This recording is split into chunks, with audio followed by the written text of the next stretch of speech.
Kneel Before Blog presents Kneel Before Pod. Hello, and welcome to the Kneel Before Pod interview segment. I'm your host, Craig, and I recently had the pleasure of chatting to Camille Mitchell, Sheriff Nancy Adams in Smallville, Maria Bertinelli in Arrow, star of Martha's Vineyard Mysteries, Ships in the Night, and Aurora Teagarden Mysteries, Till Death Do Us Part, plus many, many other things. We talk growing up around actors, being killed on Smallville, and enhancing culinary skills during the pandemic. Also, her animals couldn't resist making an appearance to join the conversation. Sit back, relax, and enjoy. I'm delighted to be joined on Kneel Before Pod with Camille Mitchell. How are you doing? Excellent, Craig. Thank you.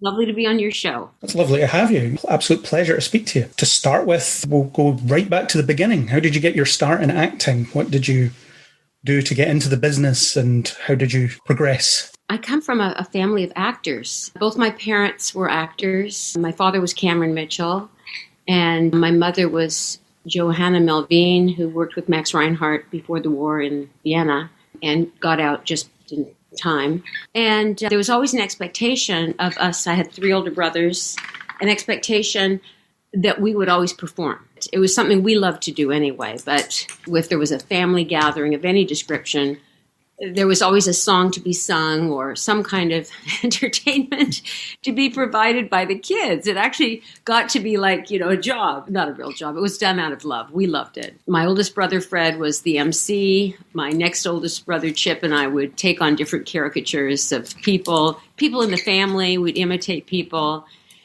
And I think it was always an expectation that that's just what we would do eventually. But my father, God bless him, had an interesting life and an interesting career. He was married 3 times. And I thought perhaps acting wasn't the most effective way to live one's life. So I started in pre-med at university and was amazed I even got in. But definitely I was an arts person. I was not a chemistry, biology kind of person. So I was told to take one, what they called a Mickey Mouse course. Take one course that doesn't require a lot of work. We recommend you take an acting course. I took an acting course in my first year, and I really fell in love. It just covered the spectrum for me of what I was interested in. I was interested in human psychology and motivation. I loved literature. It was one of my great joys. And I just fell in love with it. And after that, I just kept going with it. I was still at university when I got my equity card. And then I went to Central School in London, which was fantastic for my training, Central School of Speech and Drama. And when I came back, friends of mine from university had moved on and were running theaters and hired me. And it was great. I did theater, which was my passion. For the first 20 years of my career, I worked from small roles to leading roles at the Shaw Festival and Stratford Festival, and it was really my joy. I just loved it. And when my son was born, I thought maybe it was time to look for a job that wasn't 6 days a week with 1 day off to do laundry and get your shopping done and maybe have a few human relationships. So I thought, okay, and that was when I tried to move into television and film. And I started to really enjoy that as well. Now my son is in film production. My niece and nephew are actors. My brother's an actor. So when we get together, it's great fun. Sometimes we'll just get together for fun to read plays together. Conversation always comes around at some point to the business. My father and my mother were also extremely helpful. The family table for the last 3 generations in my family has really been about how do you play that scene? Can you have a look at my tape? It's always been conversations about acting primarily, which is a great joy. Everything from enthusiastic moments to really bitter moments about the business. Needless to say, I think the world is better off that I did not become a doctor. I'm sure you would have excelled at that as well. Well, thank you. I'm not so sure. But Maybe you can play one and get the best of both worlds, sort of. Exactly. Wouldn't that be good? That would be good. Yeah. There's no chance of killing someone, but you still get to say all this stuff. Yeah, you won't leave your scalpel in their appendix. Yeah. Yeah, so it was very much a lifelong thing. That sounds really cool. Is there any particular favourite sort of acting you like to do, or is it just, I feel like doing this right now? I still love theater. I really do. A huge challenge for me was playing Blanche Dubois a number of years ago. I didn't think I'd be able to do it. I'm sure we all have moments in our careers where it's either do or die. You either go for the gusto or forget it and you've got no choice. And that was one of those parts that I really just committed my whole existence to. And the payoff was extraordinary in terms of my enjoyment of playing it. And I was very grateful for the reaction from the audiences and the critics. I do love comedy. I just love comedy. Perhaps I'm doing more of that in television and film these days. I love playing characters. I don't know if there's a particular area that I'm fondest of. I do know if I do too much drama for too long, it really gets into my bones, and I need a break. I know that much. Whereas that never happens if I'm doing a comedy. It's always fun. It's always a joy. And I've taken a few steps into directing. I've directed a few shorts that have sort of gone on their own little journeys around to festivals around the world that has been really fun. And that's something I'd like to pursue a bit more. But being raised in my generation, women were not encouraged to direct. It wasn't something that you actually was on your checklist of things to do in the profession. Acting was, modeling was, if you were beautiful enough, which I wasn't. Being a stewardess was. So it's wrapping my head around that idea. I find that's an area where I need to get more confident. There's so much information, there's so much wonderful work being done, and so much wonderful television and film these days. But there's also a lot of bad stuff, and I'd rather not add to the bad stuff if I can help it. So I'm working on that, Craig. Yeah. I'm trying to get the confidence that what I might have to say from a directorial point of view has value. So, yeah. I'm sure you wouldn't add to the bad stuff. I'm sure that wouldn't happen. With all the sets you've been on, have you done a lot of shadowing of the directors that have been there, or is it just kind of observing what they do, or is it a bit of both? It's really hard to shadow in television because they're on such a tight time. Film is a little different. I did take a few years off recently, actually, to go to get my master's at Loyola Marymount Film School in Los Angeles, which was really exciting, really hard work, but really exciting. And I really had to get my technology skills up. So I was editing my own films, but that was very interesting. And I wish there was more time to shadow directors. But certainly one thing that sticks out is just the power of a director's point of view that kind of takes over a set. That's very exciting, and that I think is a skill that one needs to really work on, where you've got everyone working together towards something, as opposed to people splintering off and complaining about the hours or whatever. It's really a leadership position as much as an artistic position that I find really interesting in terms of kind of helming and moving things forward and getting everybody on board to work together, which is one of the things that's really cool, I have to say, about the Hallmark productions that are being done here. Is there are crews here that have worked together on a lot of shows, so they know each other really well. They're treated well. The hours aren't insane. Boy, does that make a difference when you walk on a set as an actor. You're not walking into a wall of resentment. Kind of trying to apologize for every horrible thing they've just been through for the last 6 months. And yeah, that can be very interesting. As a director, what your style and what sort of thing do you like to direct? Do you prefer to do these high drama moments? Do you prefer to do maybe a bit of action, stunt stuff? Or is it, again, just everything? It's funny. The two films that I wrote and directed, one actually won the Super Shorts Award in London a few years back, which was really exciting for short drama. I found myself writing dramas, which surprised me a bit because I tend to think I'm a bit lighter hearted than that. But those were the inspirations for my story. And it did surprise me. Don't you find too, as you get older, you kind of surprise yourself because there tends to be paths you end up taking that you didn't think you'd ever take when you were younger. And they're kind of based on who you are. And you sort of slowly discover, oh, I thought I was more like that, but I'm over here. So yes, I'm leaning in that direction. I think comedy is really hard, too. I can't remember who said it. Dying is easy, comedy is hard. With some actors, some wonderful old actor who said it. Yeah, I'm sure that it's hard to be funny or hard to write funny, whereas drama, everyone can do drama because everybody knows drama and everyone experiences it, I guess. Well, not everybody can write it, or at least write it well. I guess it's just you're more aware of it and more tuned into it, I would suppose. Yeah, I think that's true. And maybe especially now, the world is an interesting place these days. Maybe it's leaning a bit more towards the dramatic. How are things in Scotland these days with COVID? Well, we're opened up a bit, so we're able to go outside and meet people, even have people visit. I recently had my first vaccine jag on Saturday. I'm halfway there. I'm starting that process. So it's good getting a bit more confidence around, I'm starting to be protected against this. So it's getting better, I think, slowly getting better. And I think it's important that it slowly gets better rather than rushing into everything. How's Canada doing with all of that? Yeah, same. I had my first shot a few weeks ago. My son just got his. Things are starting to open up similar to our indoor dining only just recently opened up, but people are still socially distanced. There are partitions between tables. It's getting much better. We don't make our own vaccines, so we've been dependent on the United States, and thank goodness the United States has been sending a lot up here to help. And it's making such a difference. It's amazing the hope that comes when you get that first shot, isn't it, Craig? Yeah, it's like, here we go.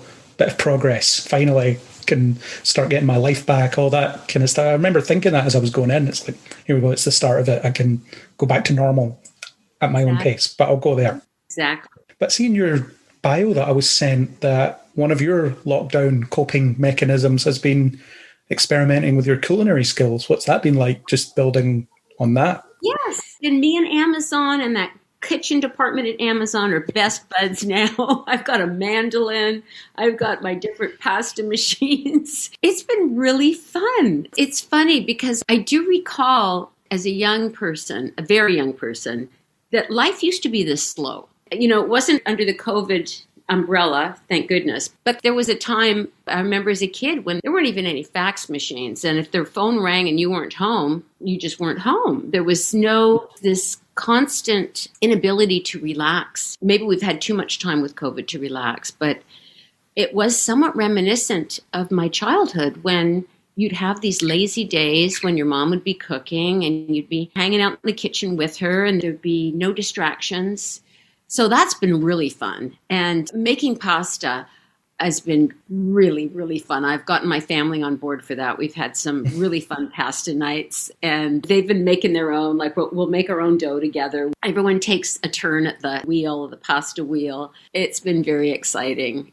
And just also even having time to watch chefs on Masterclass and enjoy the tirades of Gordon Ramsay and all that stuff. It's been really fun. It's been really fun because cooking is not something I had time for before. And it's been actually really exciting. In fact, this is the first year in a long time that we've planted a vegetable garden in the backyard. Nice. And our kale is popping up. It's just very exciting. It feels like it's not only growing new things outdoors, but growing new things in myself that maybe I haven't had a chance to tend to in a while because I was so busy in the outside world. Yeah, I definitely echo your sentiment about just having a bit more time because with working from home, I don't have my commuting time at the moment. So it's good. I can just take that time to just relax and just sit and, as you say, make yourself a nice meal. I do that. And whereas I didn't necessarily do that very often before, but it's something I got into, maybe not to the extent you did, but yeah, I managed to almost perfect a few simple recipes that I can use over and over again. It's good. It's good to just, this is good food that I've made myself rather than here's something I'm just eating quickly while I'm on to the next thing. And yeah, exactly. It kind of makes you go, now I understand why cooking has been such a revered occupation for centuries, right? And somehow to make yourself, it does taste better, doesn't it? When it's homemade. It really does. Cheaper too, I find. So much cheaper. Oh my God. Saving money on restaurant bills right now. Isn't it fabulous? Yeah. I think I'm going to turn into a very stingy person when this is all over. But that's not a bad thing necessarily. It's true. Yeah, it's true. But that's great. I mean, everybody copes with it in their own way. And I think if you can occupy your time with something that just, because it is therapeutic in a way, just preparing something and taking the time and maybe putting a bit of music on. I don't know what your process is, but that's what I do. I put a bit of music on, just let myself get lost in it for an hour or so and then eat it afterwards. Exactly. It's exactly right. Yeah. And I don't know about you, but it feels like the world for so long has been just kind of pushing uphill constantly with demands on even things that we don't really need to be bothered with, but somehow even the internet drags us in all the time. There's always things to be done, things to do. And I think just the world having this opportunity to just stop. I mean, it's tragic and heartbreaking what has happened in the fallout with so many deaths around the world. Mm-hmm. But what's so exciting, too, is that we've got here, Vancouver is such a port. And it's such a place for cruise ships going to Alaska. Well, all that stopped back last year.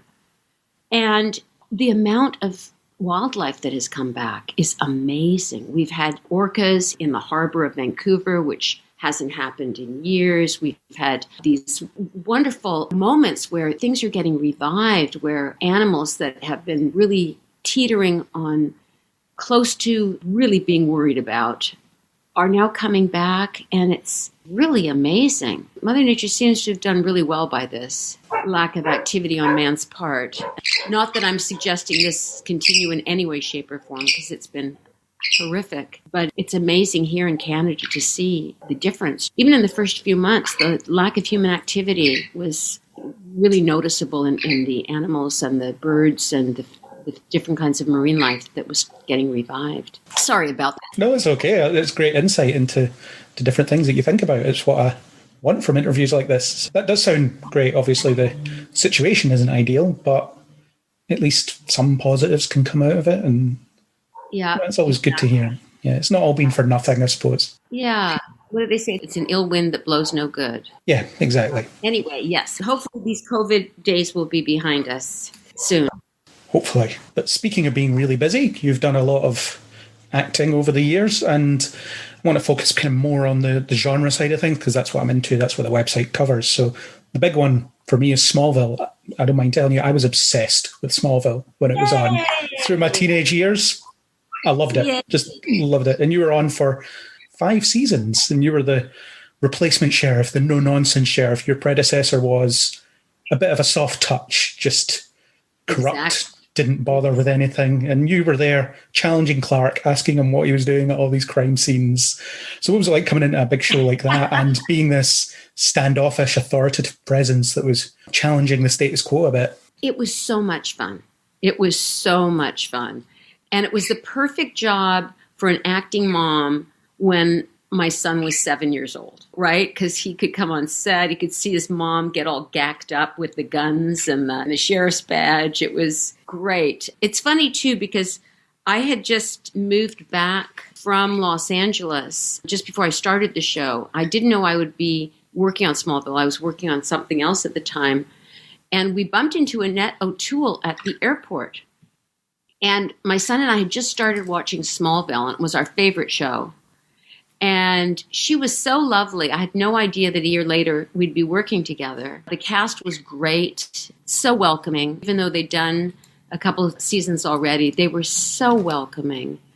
And Greg Beeman, the executive producer, had me in to read for another role that I didn't get. But he told me later he remembered my audition, and he was really pushing for me to get Sheriff Adams, which was so lovely to hear. Because, you know, you sometimes after an audition, you work so hard on it, you hear nothing, and you just think, well, that was obviously abject failure, only to discover that, no, actually, somebody remembered that performance, and he brought me in for Nancy Adams. It was so much fun. And, of course, my father has, over the years, had played, you know, cowboys and bad guys and tough cops. I was occasionally channeling him in performance. Tom Welling was absolutely lovely, as was Kristen. I remember one day we were over at the Kent farm filming just outside of Vancouver here at this beautiful farm they had found. And I look over, we were on a break, and I look over and I see in the cornfields that were perfectly planted for Smallville, I see my son throwing a football around with Tom Welling, which was just a young boy's dream, right? To be throwing a Super Bowl around with Superman. Throwing a football around with Superman. There were moments like that. John Schneider, when I first started, it was summer too, and they were so wonderful about letting my son come on set. He would take my son on tours around to show him the Fortress of Solitude, and it was like a big family. It was just a lovely, lovely big family. And I remember the day they apparently decided they had to kill me.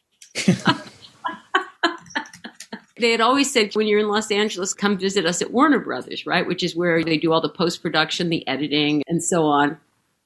And I was down, and of course, my son was dying to see everything. So I called Greg, and he was so lovely. He said, definitely come on down. We'll give you a tour around. You can see some of the scenes of yours that we're actually editing right now. We did all that, which was great. And then Greg said, when you're done, come visit me in my office. So we walked into Greg's office, and he was having a conference call with all the writers who were on a huge conference. They were in Vancouver, so they were on a huge screen in a conference room. And I walked in, and it looked like a frozen screen. There were people, but it was like on pause, or it was on stop or something. And then I saw this hand wave from one of the people in the meeting on the screen. It was Mersey, who was our awesome AD, who's now a fabulous director. And she went, hi, Camille. And I went, hey, oh, you guys are alive. Anyway, apparently Greg told me later, the minute I walked into his office was the very minute they went, yeah, we're going to have to kill her. So I think the fact that I walked right into that meeting, not realizing it, was why they all froze. It was like, oh my God. Anyway, they said it had to be a ruse because they had already predicted that someone was going to die, and they didn't want us to think it was John Schneider, and they thought, okay, let it be Sheriff Adams. And then John went the next episode. And as you recall, there was just, everyone was getting 86. And then the day, I'd never been killed off a show before.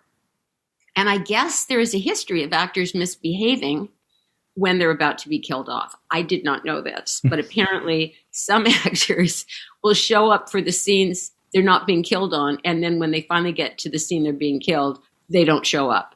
I've heard this to be true. I wonder, but I've heard it to be true. So with my scene, that was the first scene we shot.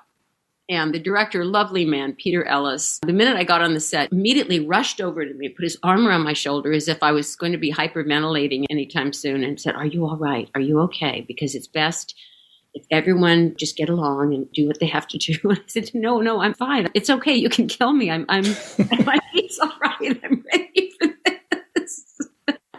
And then they had the blood pumping, and the pump didn't work. And it was just like, cut. What's with the blood? There's not enough blood. Get more blood. Anyway, the irony is that Sarah Lind, who played my deputy, as you know, spoiler alert, who kills me, she and I just worked together. And I hadn't seen her. We just worked together on this Hallmark film, Ships in the Night, Martha Vineyard mystery. And she just arrested me in the show. Can't get away from this. Can't get away from this with Sarah. She's always making you suffer. She's always making me suffer. It's not fair. That's great. And we were laughing about that. Last time I'd seen her, she killed me. So it was fun. You got to do a lot in your time on that show. It must have been great getting so much variety in terms of content. I mean, giving Lex Luthor a hard time must be a good boost as an actor, because the character's so famous. And Michael Rosenbaum, I'm guessing, just as funny on set as he seems to be on his podcast and various behind-the-scenes things. Hysterical, wicked sense of humor, and just full of joy, always. I really had a director's eye, too, was always looking for details and ways to improve the scene, and he was great to work with. They all were. It was just a lovely group, and it really felt like a family. I think, too, the fact that the show was taped up here, so the actors were protected. Tom and Kristen, they were protected from this mania that was happening in the rest of the world because Smallville became so popular. There were no billboards here with Smallville all over it. I went back to LA a few times during this, and I was always surprised that, you drive down Sunset Boulevard, there were huge billboards promoting Smallville. So it was really a lovely family. There was just this sense of a group working together to make this lovely story come true. I have very fond memories of doing that show. They were so amazing too, Craig, because I was, at the time, as I mentioned, my son was young, and they were fantastic with my scheduling. Whenever they could, they made sure I was home to pick him up from school. They were fantastic. Yeah, so a lot of good memories, a lot of good vibes from your time on that show. That's great to hear. And I'm so glad you enjoyed it. It makes me very happy to hear people enjoyed that show. Yeah. I mean, it's over 200 episodes, so I don't rewatch it as often as I'd like to, but I do go back to it every now and again because it is just so enjoyable. And it's a big part of my life as well. I watched it for 10 years without fail. I always made sure I was up to date with it. Did you get your parents watching it by any chance? No, not really. I mean, my dad would dip in now and again. He would mostly dip in for the event episodes, though.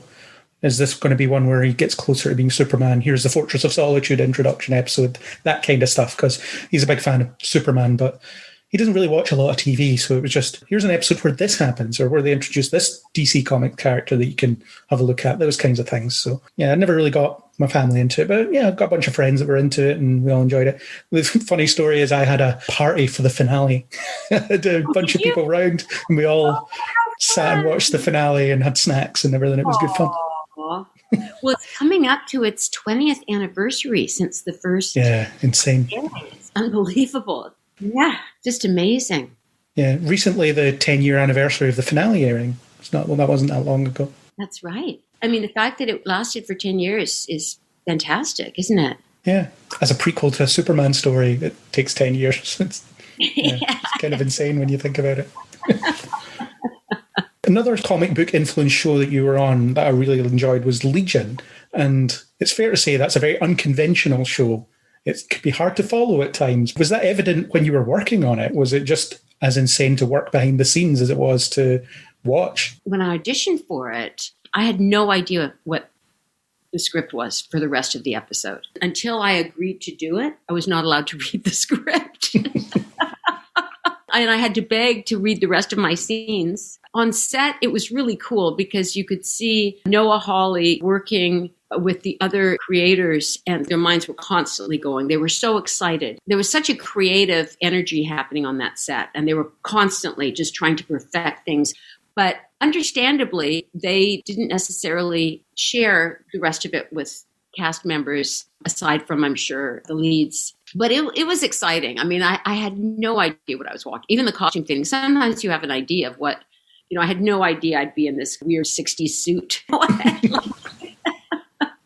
Yeah, I loved watching it because it was so abstract. It was just, what am I getting this week? It was that kind of show. God. Yes, exactly. It was really brilliant.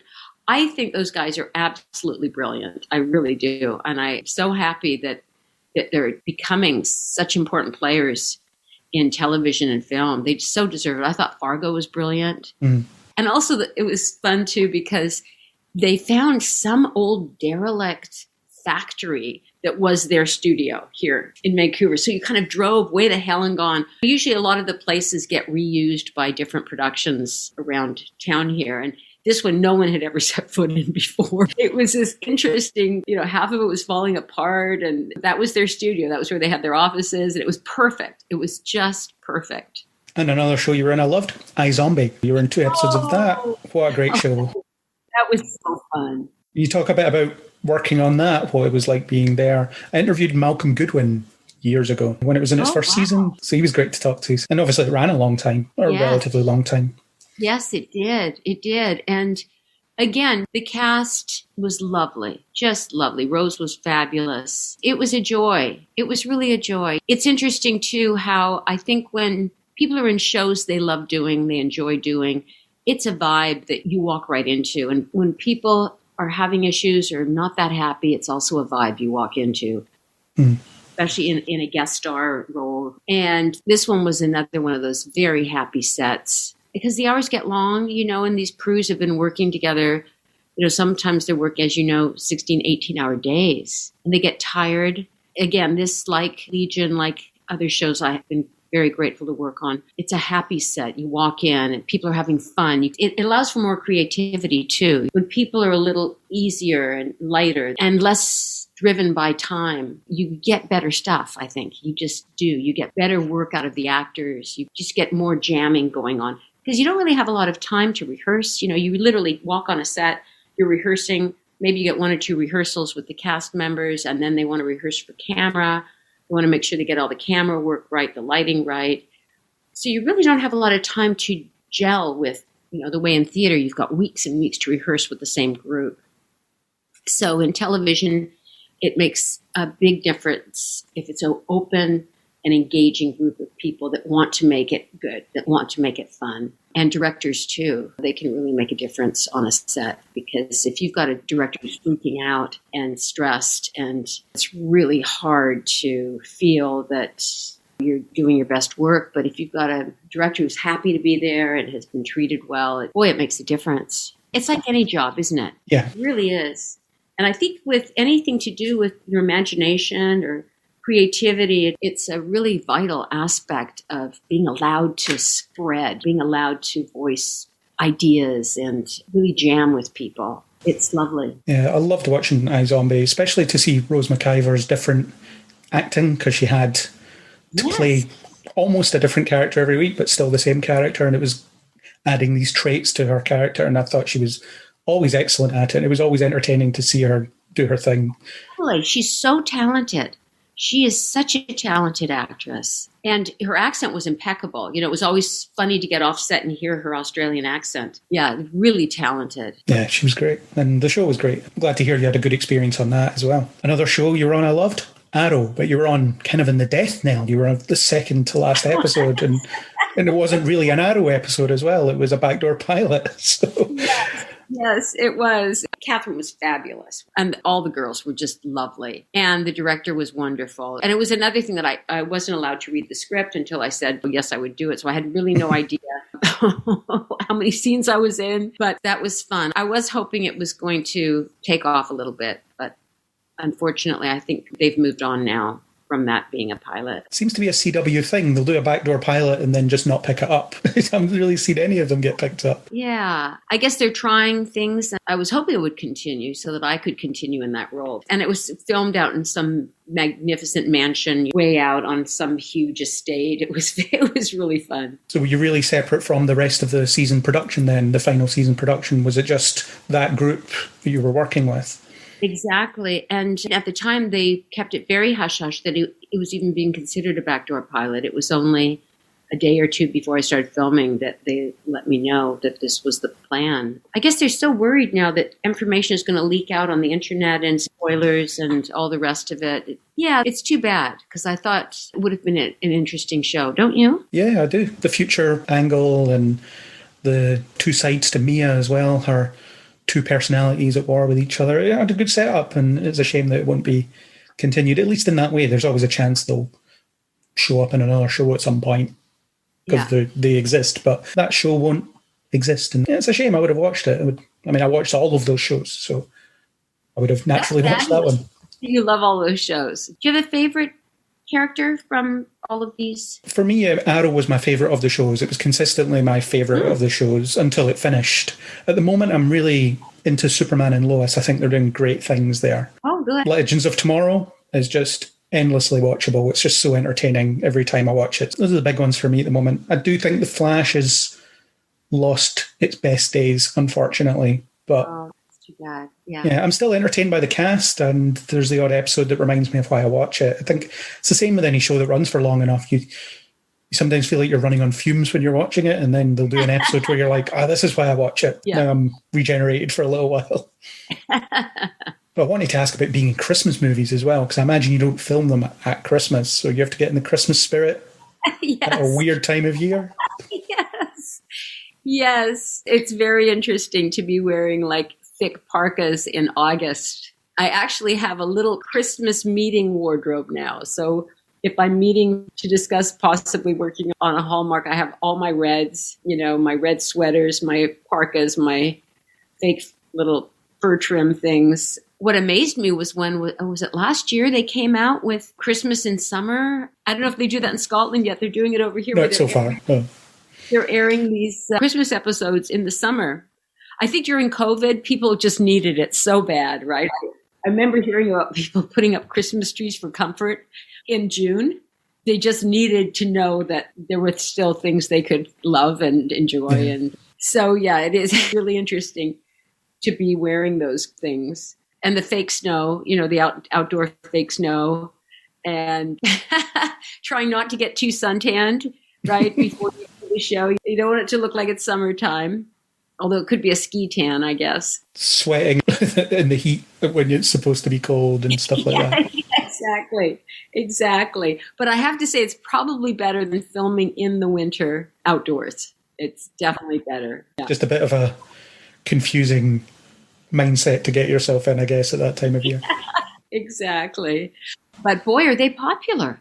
It's just fantastic. I think, too, there aren't a lot of shows on right now that a multi-generational family can watch together without somebody leaving the room with flushed cheeks and getting very embarrassed, right? I think that was the joy of Smallville, too, was that a multi-generational family could watch that and there wouldn't be any awkward moments. And I think it's interesting how people like to somehow know what to expect from a product. You know, you kind of know the basic characters in Hallmark, you know, basically that no one's going to die, thank goodness, hopefully. And people will become better people for what they've gone through at the end. It'll have an uplifting ending. It's interesting how we need that. I have to say, too, Craig, they're a fabulous production company to work for. They take very good care of everybody on the set, the crew. Rarely will you work over 12-hour days. No one's burnt out. People are happy to be there. They're very well appreciated. And boy, that makes a difference. Yeah, the happier you are working, the better the end product will be, for sure. And a lot of times, the same crews together, you know, the same camera people, the same editing people. So they all know each other really well. They know how to work together. It really makes everything much easier, much smoother. And the things you're in now that are coming out shortly, they won't be quite as cheery as a Christmas movie, I would imagine. So the Aurora Teagarden Mysteries, Till Death Do Us Part. I was reading that one of your challenges making that was that you had a dislocated kneecap. Yes, that was a very silly me. You're not supposed to endanger yourself in any way when you're filming. You're not supposed to ski. You're not supposed to snowboard. You're not supposed to do anything that might physically impair your ability. I was at home doing a workout. I've had knee issues before. And unfortunately, I just blew it out. And I was halfway through filming.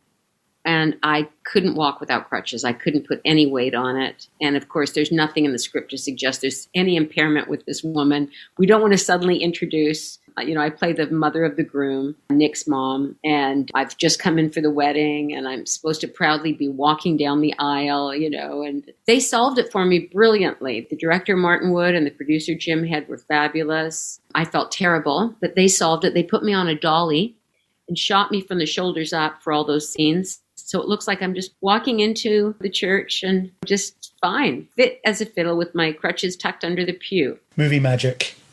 Movie magic. And now I'm happy to say my knee is fine after months of physio. But that was a first for me on a film set. I've never done that before. A bit embarrassing. I was a bit embarrassed. Was that a COVID filmed production as well? Was it filmed under that umbrella? Yes, it was. And here in Vancouver, we were very lucky. All the film productions took everything very seriously. And it took some of the enjoyment out that one would normally have in one's ability to socialize with your castmates or whatever. You had to be 6 feet apart. You kept your mask on at all times, except when the cameras were rolling. And unfortunately, you couldn't really eat together. Mealtime, you took your meal back to your trailer. But knock wood, it seems to be working. Production's been open here in Vancouver since last June. And we only had really a two-month lockdown. And it's been going ever since. So the amount of care and thoughtfulness that went into the COVID protocols for the film industry here have been fabulous. All the interviews I've done recently, everyone has said the same, that it's just always been very safe, very efficient, very well put together. And imagine being at a wedding, or a fake wedding for a film. It'd be bigger than any real wedding you could actually attend. So exactly. I mean, it was so much fun. It was so much fun for those moments when we were filming to just pretend we were at a big wedding. It was a big, beautiful wedding in a church. It was fabulous and festive and celebratory, and it was wonderful. And to see the bridal party, and I'm a big fan of Mary Lou Henner, who plays the mother of the bride, and Candace Cameron Bure was fabulous to work with. She's a lovely person. It was a very happy occasion. And aside from the crutches and the painkillers, it was a very pleasurable experience. Well, at least you can say you've worked injured now. That's something you can say. Yeah. And the other thing that's out soon, the Martha's Vineyard mystery, The Ships in the Night. So what's the situation around that? What was prepping for that character like? That was last summer, and it's really gorgeous. It was filmed on Vancouver Island. They found some beautiful homes, mansions on the water with their own dock, and boats, and it's all very lovely, beautiful to watch. And had the pleasure of working with Jessie Metcalf from Desperate Housewives, who's a lot of fun, and Sarah Lind, who I mentioned earlier, who killed me on Smallville. Hadn't seen her since, but of course, all is forgiven. And again, they're very cautious because of things being shared on the internet and social media. They're so cautious these days, understandably, about giving out information until you're signed on to the project. I mean, it was an intriguing character, and I wanted to work with the director, Mark Jean, who was just a joy to work with. I didn't really get a sense of my role until after I signed on, and it's a very interesting part.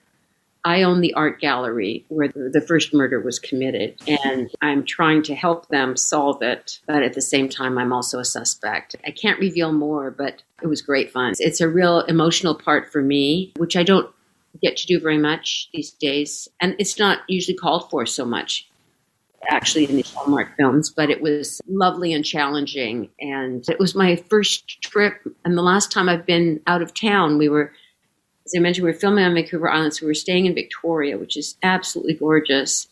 And it was like a getaway. It was a little holiday for me because, of course, with COVID, we weren't allowed to travel anywhere. But for work purposes, you are. So that was a lovely getaway as well. Sounds great. And it's out soon to check out. Both of them are. The Aurora Teagarden, where you'll see a beautiful, well, they're planning to get married, and things come up that challenge that. That's June 13th on the Hallmark Channel. And then Ships in the Night, a Martha Vineyard murder mystery, is June 20th. But yeah, a nice change to be involved in murder mysteries. Both of them are murder mysteries. Great fun. Yeah. Yeah, I can imagine just seeing how it all plays out, how the clues are CD'd, all that stuff. Exactly. Must be pretty exciting.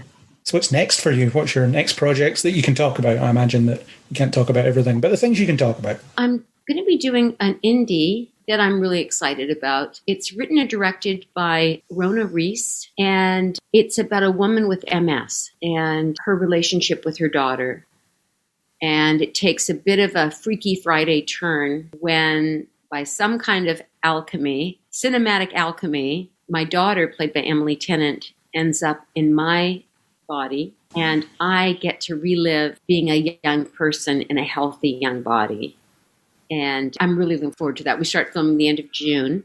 It's called Call Button. And I've just finished a lovely short film with a director, Francesco Papetti, called The Architect's Dream, which is a slightly surreal but interesting story about an architect who I play, Marie, who sells her soul for her love of her vocation, architecture. So it would be really fun if the film festival markets start opening up so we can attend these things in person. I just saw The Architect's Dream. It's really splendid. And I'm looking forward to starting Call Button, which will be good. And then there are a few other projects that I'm in the mix for that I'm just not sure. I'll let you know if they come to fruition, which would be awesome. And for Call Button, do you have to emulate the performance of Emily Tennant? You know, it's interesting because, yeah, her spirit will be in my body. So basically, I will be pretending to be a 25-year-old in the body of a woman with MS. It does have some very comedic moments, just the discovery of not being able to do anything, as dark as that sounds. But it's going to be an interesting project. And I've been doing research on MS. What a debilitating illness. It's really a love letter from the director-writer, Rona Reese, to her mom, a very brave, beautiful woman who's had MS for the last 20 years and whose spirit is still extraordinarily bright and positive. No, I'll definitely look out for Call Button. I like body switch stuff. I do love the actual Freaky Friday film that Lindsay Lohan was in. I thought she was great at playing Jamie Lee Curtis.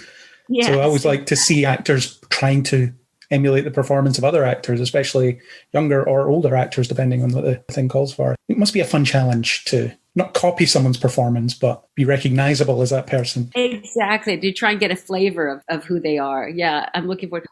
Emily and I worked together on a Hallmark a few years ago. She's really lovely. It was called A Novel Romance with Amy Ackers and Dylan Bruce. So I'm looking forward to working with her again. It'll be fun. Well, I'll keep an eye out. Thank you. Last question. We always end on a bit of a fun note with us being a nerdy podcast where we do a lot of comic book stuff. I always ask people, if you could have any superpower, what would it be and why? Oh my goodness. Oh my goodness. Oh, I'd love to fly. I would love to fly, Craig. Oh, if I could have Superman's power to fly, to just zoom up. Oh, it'd be so amazing. And why? I've always loved swimming. I've always felt that's as close as I can get to flying, is that wonderful weightlessness when you're underwater. And I love scuba diving. I think I'd love to fly because I do love birds. I feel that birds have very cleverly outwitted humans by being able to fly. And it would be really, really fun to hang out with some birds on some of these very tall trees and buildings. I've got an eagle that lives right across the street from me here in Vancouver. He sits on top of this magnificent noble fir tree that's about 150 feet high. It's one of the last trees of its kind in the area. Thank goodness they've decided to protect it from demolition. And I see this beautiful creature just kind of circle the tree and land, and he hunts from here. That would be amazing. So thank you for asking me that question, because now I'm going to be thinking about that for a while, how fabulous that would be. It always gives great insight into how people think, I find, to explore what powers they would have, what extra power they would have if they had a choice. So, yeah, great answer. Absolutely great answer. Thank you. Oh, that would be so much fun. Yeah, great. Either that or being able to hold my breath underwater. That would be amazing. To just not need to breathe and just be able to go as deep in the ocean as I could. That would be fun. Yeah, it'd be a good one too, yeah. What about you? What superpower would you like to have? I'd like to have super speed because I keep myself too busy. My brain could operate a lot quicker. I could write quicker. I could get places quicker. I just wouldn't have any issues. So I'd like to be able to go fast. Ooh, that'd be fun too. Yeah. Yeah. So like Clark in Smallville, when he would run into things, and I wouldn't be a superhero though. I'd just, and zip about and get things done quickly. Good for you. That's a good one too. Yeah. Yeah. So thanks very much for coming on the podcast and talking about your career and the work you've got coming up. Sounds like you've got some really interesting projects coming up, and the stuff you've got in the pipeline. I really hope you're successful in getting a hold of all those things, and any future projects are great for you as well. Sounds like you've been very fortunate to be in a lot of stuff that you've enjoyed being a part of. So I hope that continues for you. Thank you so much, Greg. It's been a pleasure to be on your show. I've really enjoyed this. I didn't realize the time has flown by. So thank you. I'm glad. It's been a pleasure talking to you. So, thank you very much. It's been great. Thank you so much. Have a lovely day. You too. Thanks. Bye-bye. That was my chat with Camille Mitchell. I do wish her all the best with her future projects and with her future culinary projects. If you enjoyed what you heard here, then don't forget to subscribe on Apple Podcasts, Spotify, or any major podcasting app. Apple users, please leave us a star rating and a comment. If you want to discuss this interview or anything else, you can find us on Facebook and Twitter under Kneel Before Blog, or leave a comment on kneelbeforeblog.co.uk. As always, I hope you'll join us next time on Kneel Before Pod.